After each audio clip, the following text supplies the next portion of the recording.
ಧನ್ಯವಾದಗಳು ಸಭಾಧ್ಯಕ್ಷರೇ. ಮಾನ್ಯ ರಾಜ್ಯಪಾಲರ ಭಾಷಣಕ್ಕೆ ವಂದನಾರ್ಪಣೆ ಸಲ್ಲಿಸ್ತಾ ಸಭಾಧ್ಯಕ್ಷರೇ, ನಮ್ಮ ಸರ್ಕಾರದ ಒಂದು ಐತಿಹಾಸಿಕ ನಿರ್ಣಯದ ಬಗ್ಗೆ ನಾನು ಇಲ್ಲಿ ಹೇಳಲಿಕ್ಕೆ ಬಯಸ್ತೇನೆ. ನಮ್ಮ ಸರ್ಕಾರ ರಾಜ್ಯದ ಸರ್ಕಾರಿ ಹಾಗೂ ನೋಂದಾಯಿತ ಕೈಗಾರಿಕೆ ಮತ್ತು ಸಂಸ್ಥೆಗಳಲ್ಲಿ ಕಾರ್ಯನಿರ್ವಹಿಸುತ್ತಿರುವ 18 ರಿಂದ 52 ವರ್ಷದ ಎಲ್ಲ ಖಾಯಂ ಗುತ್ತಿಗೆ ಹಾಗೂ ಹೊರಗುತ್ತಿಗೆ ಮಹಿಳೆಯರಿಗೆ ಮೆನ್ಸ್ಟ್ರುಲ್ ಲೀವ್ ಪಾಲಿಸಿನ ಶುರು ಮಾಡಿದೆ. ಏನು ಅದು ಜಾರಿಗೆ ತಂದಿದೆ, ಅದರಲ್ಲಿ ಒಂದು ಮಾಸಿಕ ಅಂದರೆ ಮಂತ್ಲಿ ಒಂದು ದಿನ ಅವರಿಗೆ ರಜಾ, ಅಂದರೆ ಇಡೀ ವರ್ಷದಲ್ಲಿ 12 ದಿನಗಳ ವೇತನ ಸಹಿತ ರಜೆ ಸೌಲಭ್ಯವನ್ನು ಈ ಮಹಿಳೆಯರಿಗೆ ಸರ್ಕಾರ ಒದಗಿಸ್ತಾ ಇದೆ. ಇದು ನಿಜವಾಗ್ಲೂ ಐತಿಹಾಸಿಕ ನಿರ್ಣಯ. ನಾನು ಎಲ್ಲ ಮಹಿಳೆಯರ ಪರವಾಗಿ ನಾನು ಸರ್ಕಾರಕ್ಕೆ ಈ ವಿಚಾರದಲ್ಲಿ ಧನ್ಯವಾದಗಳನ್ನ ಸಲ್ಲಿಸಲಿಕ್ಕೆ ಇಷ್ಟಪಡ್ತೀನಿ. ತುಂಬ ಕಡಿಮೆ ರಾಜ್ಯಗಳು ಈ ಒಂದು ಮೆನ್ಸ್ಟ್ರುಲ್ ಲೀವ್ ಪಾಲಿಸಿನ ಮಹಿಳೆಯರಿಗೆ ಜಾರಿಗೆ ತಂದಿದೆ. ಅದರಲ್ಲಿ ಕರ್ನಾಟಕ ರಾಜ್ಯ ಸರ್ಕಾರ ಒಂದಾಗಿರೋದ್ರಿಂದ ನಿಜವಾಗ್ಲೂ ಇದು ಶ್ಲಾಘನೀಯ ಅಂತ ಹೇಳಲಿಕ್ಕೆ ಬಯಸ್ತೀನಿ ಅಧ್ಯಕ್ಷರೇ. ಹಾಗೂ ನಾವು ನಮಗೆ ಸಾಕಷ್ಟು ಟೀಕೆ ಟಿಪ್ಪಣಿ ಗೃಹಲಕ್ಷ್ಮಿ ಮತ್ತು ಶಕ್ತಿ ಯೋಜನೆಗೆ ಬರುತ್ತೆ. ನಾವು ಅದಕ್ಕೆಲ್ಲ ಸೀಮಿತ ಈ ಒಂದು ಮೆನ್ಸ್ಟ್ರುಲ್ ಪಾಲಿಸಿ ಬಗ್ಗೆ ಮಾತಾಡಿದಾಗೆ, ಹಾಗೆ ಮಹಿಳಾ ಸಬಲೀಕರಣ ಮತ್ತು ಉನ್ನತ ಶಿಕ್ಷಣಕ್ಕೆ ನಮ್ಮ ಸರ್ಕಾರ ಪ್ರೋತ್ಸಾಹ ಕೊಡಲಿಕ್ಕೆ ಬ್ರಿಟಿಷ್ ಸರ್ಕಾರದ foreign Commonwealth and development office ಅವರ ಸಹಭಾಗಿತ್ವದಲ್ಲಿ ಶೆವೆನಿಂಗ್ ಕರ್ನಾಟಕ ಪೋಸ್ಟ್ ಗ್ರಾಜ್ಯುಯೇಟ್ ಸ್ಕಾಲರ್ಶಿಪ್ ಅಂತ ಮಹಿಳೆಯರಿಗೋಸ್ಕರ 2025-26ನೇ ಸಾಲಿನಲ್ಲಿ ಮಹಿಳಾ ಪದವೀಧರರಿಗೆ ಏನು ಪೋಸ್ಟ್ ಗ್ರಾಜ್ಯುಯೇಷನ್ ಮಾಡಲಿಕ್ಕೆ ಹೊರಟಿದ್ದಾರೆ ಬ್ರಿಟನ್ನಲ್ಲಿ, ಅವರಿಗೆ ಫುಲ್ ಸ್ಕಾಲರ್ಶಿಪ್ ಕೊಡಲಿಕ್ಕೆ ಈ ಒಂದು ಯೋಜನೆಯನ್ನು ಮಹಿಳೆಯರಿಗೋಸ್ಕರ ಮಾತ್ರ ನಮ್ಮ ಸರ್ಕಾರ ಶುರು ಮಾಡಿದೆ ಸಭಾಧ್ಯಕ್ಷರೇ. ಇದು ಕೂಡ ನಿಜವಾಗ್ಲೂ ಒಂದು ಒಳ್ಳೆಯ ಮಹಿಳಾ ಸಬಲೀಕರಣದ ಪ್ರತಿ ಒಂದು ಒಳ್ಳೆ ಹೆಜ್ಜೆ ಅಂತ ನಾನು ಹೇಳಲಿಕ್ಕೆ ಬಯಸ್ತೀನಿ.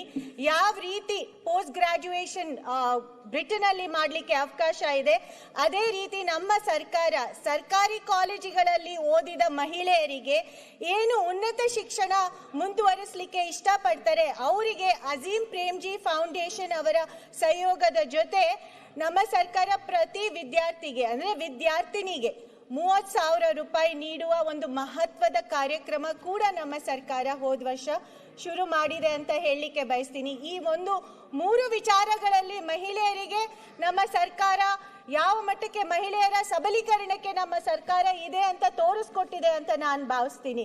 ಮತ್ತೆ ಇನ್ನೊಂದು ವಿಶೇಷವಾದ ಒಂದು ವಿಚಾರ ಏನು ಅಂದರೆ, ಒಂದು ಖಾಸಗಿ ಸಂಸ್ಥೆ ಇತ್ತೀಚಿನ ದಿನಗಳಲ್ಲಿ ಒಂದು ಸಮೀಕ್ಷೆ ಮಾಡಿದೆ. ಆ ಸಮೀಕ್ಷೆಯಲ್ಲಿ top cities for women in India ಅಂತ ಒಂದು ಸರ್ವೆ ಮಾಡಿದ್ರು. ಆ ಒಂದು ಸರ್ವೆಯಲ್ಲಿ ಬೆಂಗಳೂರು ನಗರನ ಮಹಿಳೆಯರ ಪಾಲಿಗೆ ಇಡೀ ದೇಶದಲ್ಲಿಯೇ ಸುರಕ್ಷಿತ ನಗರ ಅಂತ ಆ ಒಂದು ಸರ್ವೆ ಗುರುತಿಸಿದೆ.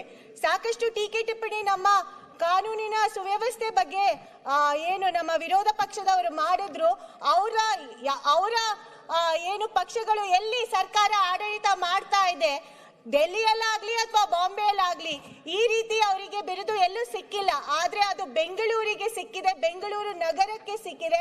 ಅದು ಮತ್ತೆ ಇನ್ನೊಂದು ನಮ್ಮ ಸರ್ಕಾರಕ್ಕೆ ಹೆಮ್ಮೆ ಪಡುವಂತ ವಿಚಾರ. ಯಾಕಂದ್ರೆ ಮಹಿಳೆಯರಿಗೆ ಈ ಮಟ್ಟಕ್ಕೆ ಸುರಕ್ಷತೆ ಅಥವಾ ಟಾಪ್ ಸಿಟಿ ಮಹಿಳೆಯರು ಆಯ್ಕೆ ಮಾಡ್ತಾ ಇದ್ದಾರೆ ಅಂದ್ರೆ ಅದು ನಿಜವಾದ ವಿಶೇಷವಾಗಿ ಗುರುತಿಸುವಂತ ಒಂದು ವಿಚಾರ ಅಂತ ನಾನು ಅನ್ಕೊಳ್ತೀನಿ ಸಭಾಧ್ಯಕ್ಷರೇ. ಇನ್ನೊಂದು ವಿಚಾರ, ಯಾವ ರೀತಿ ನಾವು ಮೆನ್ಸ್ಟ್ರುಲ್ ಲೀವ್ ಪಾಲಿಸಿ ಶುರು ಮಾಡಿದ್ವು ಅದೇ ರೀತಿ ಗಿಗ್ ವರ್ಕರ್ಸಿಗೆ ನಾವು ಒಂದು ಕಾನೂನ ಜಾರಿಗೆ ತಂದ್ವು. Karnataka platform based gig workers act 2025 ಅಂತ. ಅಂದ್ರೆ ಇವರ ಸೋಷಿಯಲ್ ಸೆಕ್ಯೂರಿಟಿ ಮತ್ತೆ ವೆಲ್ಫೇರಿಗೋಸ್ಕರ ಗಿಗ್ ವರ್ಕರ್ಸ್, ಇದು ಕೂಡ ಕಡಿಮೆ ರಾಜ್ಯಗಳಲ್ಲಿ 2-3 ರಾಜ್ಯಗಳಲ್ಲಿ ಮಾತ್ರ ಗಿಗ್ ವರ್ಕರ್ಸ್ನ ಗುರುತಿಸ್ಬಿಟ್ಟು ಅವರಿಗೆ ಏನು ಇನ್ಶೂರೆನ್ಸ್ ಅಥವಾ ವಿಮೆಯನ್ನು ಕೊಡಬೇಕು ಅಂತ ಯಾವುದಾದ್ರೂ ಮತ್ತೊಂದು ರಾಜ್ಯ ಅವರನ್ನ ಗುರುತಿಸಿದೆ ಅಂದರೆ ಅದು ನಮ್ಮ ಸರ್ಕಾರ ನಮ್ಮ ರಾಜ್ಯ ಅಂತ ಹೇಳಲಿಕ್ಕೆ ಬಯಸ್ತೀನಿ.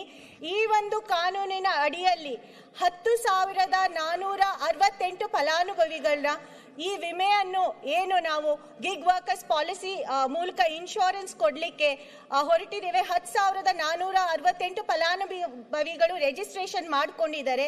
ಇದರಲ್ಲಿ ಗಿಗ್ ವರ್ಕರ್ಸಿಗೆ ಅಟ್ಲೀಸ್ಟ್ ಮಿನಿಮಮ್ 4 ಲಕ್ಷ ಇನ್ಶೂರೆನ್ಸ್ ಸಿಗುವಂಥದ್ದನ್ನ ನಾವು ಈ ಕಾನೂನಿನ ಮೂಲಕ ಜಾರಿಗೆ ತಂದಿದ್ದೇವೆ ಅಂತ ಹೇಳಲಿಕ್ಕೆ ಬಯಸ್ತೀನಿ.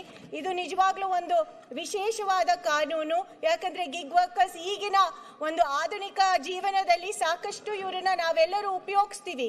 ಸೊ ಅವರನ್ನ ಗುರ್ತಿಸೋದು ನಿಜವಾಗ್ಲೂ ನಮ್ಮ ಸರ್ಕಾರ ಮಾಡಿರುವಂತ ಒಂದು ಒಳ್ಳೆ ಕೆಲಸ ಅಥವಾ ಕಾರ್ಯ ಅಂತ ಹೇಳಲಿಕ್ಕೆ ಬಯಸ್ತೀನಿ. ಮತ್ತೊಂದು ನಮ್ಮ ಕಾರ್ಮಿಕ ಇಲಾಖೆ ವತಿಯಿಂದ ಹೋದ ವರ್ಷ ಒಂದು 100 ಮೊಬೈಲ್ ಯೂನಿಟ್ಸ್ನ ಸಂಚಾರಿ ಆರೋಗ್ಯ ಕ್ಲಿನಿಕ್ ಅಂತ ಅವರು ಶುರು ಮಾಡಿದ್ರು. ಇದ್ರ ಮೂಲಕ ಕಟ್ಟಡ ಮತ್ತು ಕಾರ್ಮಿಕರು ಏನು ಕಟ್ಟಡ ಮತ್ತು ಇತರ ಕಾರ್ಮಿಕರು ಇದ್ದಾರೆ ಅವರಿಗೆ ಈ ಒಂದು ಮೊಬೈಲ್ ಯೂನಿಟ್ ಅಲ್ಲಲ್ಲಿ ಹಳ್ಳಿಗಳಲ್ಲೇ ಹೋಗ್ಬಿಟ್ಟು ಒಂದು ಚಿಕಿತ್ಸೆ ಕೊಡುವಂತ ಒಂದು ಕಾರ್ಯಕ್ರಮನ ನಮ್ಮ ಸರ್ಕಾರ ರೂಪಿಸಿದೆ. ಇದನ್ನ ನಾನು ಕೂಡ ನನ್ನ ಕ್ಷೇತ್ರದಲ್ಲಿ ಉದ್ಘಾಟನೆ ಮಾಡಿದ್ದೇನೆ ರಾಜ್ಯ ಸಭಾಧ್ಯಕ್ಷರೇ. ಇದು ನಿಜವಾಗ್ಲೂ ಒಂದು ಒಳ್ಳೆ ಕಾರ್ಯಕ್ರಮ ಅಂತ ನಾನು ಅನ್ಕೊಂತೀನಿ. ಅದಲ್ದಲೆ ಯಾವ ರೀತಿ ಮೊಬೈಲ್ ಯೂನಿಟ್ಸ್ನ ನಾವು ಒಂದ್ ಕಡೆ ಕಾರ್ಮಿಕ ಇಲಾಖೆಯಲ್ಲಿ ಶುರು ಮಾಡಿದೀವಿ, ಅದೇ ರೀತಿ ದೇಶದಲ್ಲಿ ಮೊದಲೇ ಬಾರಿಗೆ LKG ಮತ್ತೆ UKG ಕ್ಲಾಸಸ್ನ 259 ಅಂಗನವಾಡಿ ಕೇಂದ್ರಗಳಲ್ಲಿ ಪೈಲಟ್ ಬೇಸಿಸ್ ಅಲ್ಲಿ ಶುರು ಮಾಡಿದೀವಿ.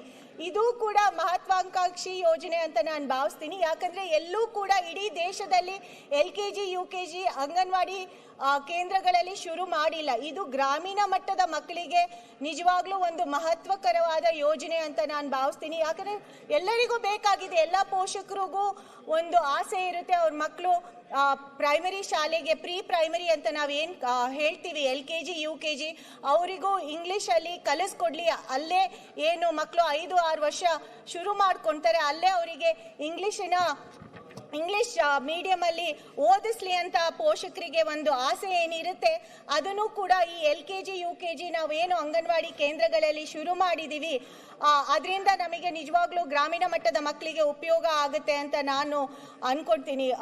ಅಧ್ಯಕ್ಷರೇ, ಕೊನೆಯದಾಗಿ ನಾನು ಸರ್ಕಾರಕ್ಕೆ ಧನ್ಯವಾದಗಳನ್ನ ಸಲ್ಲಿಸಲಿಕ್ಕೆ ಇಷ್ಟಪಡ್ತೀನಿ. ಯಾಕಂದ್ರೆ ಹಿಂದಿನ ಬಜೆಟ್ ಅಲ್ಲಿ ಹೋದ ವರ್ಷದ ಬಜೆಟ್ ಅಲ್ಲಿ ಸ್ಪೈಸ್ ಪಾರ್ಕ್ ಅಂತ ಅನೌನ್ಸ್ ಮಾಡಿದ್ರು. ಆ ಸ್ಪೈಸ್ ಪಾರ್ಕ್ ನ ಚಿಕ್ಕಮಗಳೂರು ಜಿಲ್ಲೆಗೆ ಕೊಟ್ಟಿದ್ರು. ಅದರಲ್ಲಿ ಈಗ ಮೂಡಿಗೆರೆ ಕ್ಷೇತ್ರ, ನನ್ನ ಕ್ಷೇತ್ರಕ್ಕೆ ಈ ಒಂದು ಸ್ಪೈಸ್ ಪಾರ್ಕ್ ನ ಕೊಟ್ಟಿದ್ದಾರೆ. ಈ ಸ್ಪೈಸ್ ಪಾರ್ಕಿಗೆ ಜಾಗನ ಗುರುತಿಸ್ಬಿಟ್ಟು ಇನ್ ಮುಂದಿನ ದಿನಗಳಲ್ಲಿ ಅಲ್ಲಿ ಕಟ್ಟಡನ ನಿರ್ಮಾಣ ಮಾಡಿಬಿಟ್ಟು ಸಾಕಷ್ಟು ರೈತರಿಗೆ ಅನುಕೂಲ ಆಗುವಂತ ಒಂದು ಇದು ಯೋಜನೆ ಅಥವಾ ಒಂದು ಈ ಪಾರ್ಕ್ ಆಗುತ್ತೆ ಅಂತ ನಾನು ಭಾವಿಸ್ತೀನಿ.